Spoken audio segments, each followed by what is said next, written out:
Revelation 4702. From the 1st of August 1949. Turning the will to God, passing the earth life test. The spiritual being which has decided to return to God in free will also pass the test of earthly life, for the will alone is decisive in order to also receive the strength from God.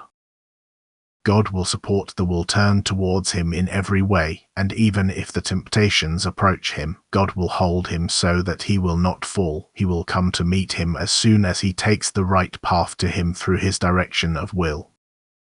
The will towards God is the beginning of the redemption of the spiritual from form. But the human being must constantly mature through constant struggle. Consequently, his will is repeatedly put to the test by oppositions which he will either defeat or change his will.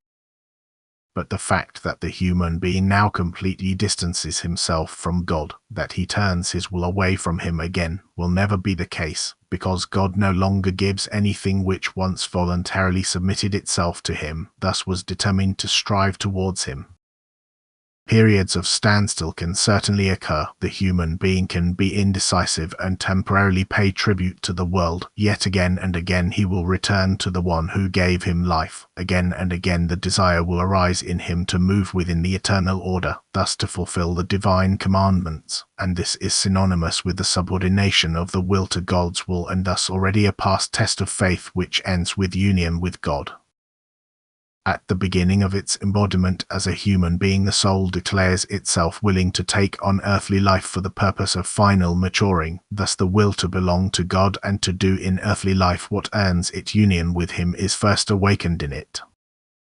But it also has to carry out this will in full consciousness as a human being.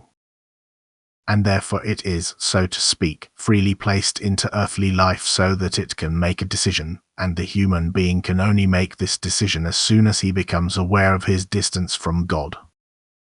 Thus he has to recognize his deficient state and strive for perfection, by which he therefore also strives towards God himself.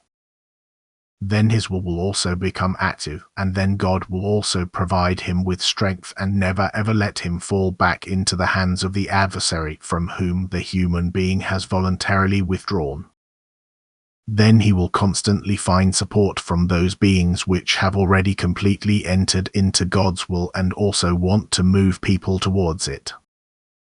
Then they will no longer stand alone in the fight against the temptations of this world. Then the light beings will mentally influence the human being, and the will towards God will become ever stronger, and therefore the supply of strength will also increase, because by fulfilling God's commandments the human being will be in contact with the giver of strength and will constantly be able to accept strength from him.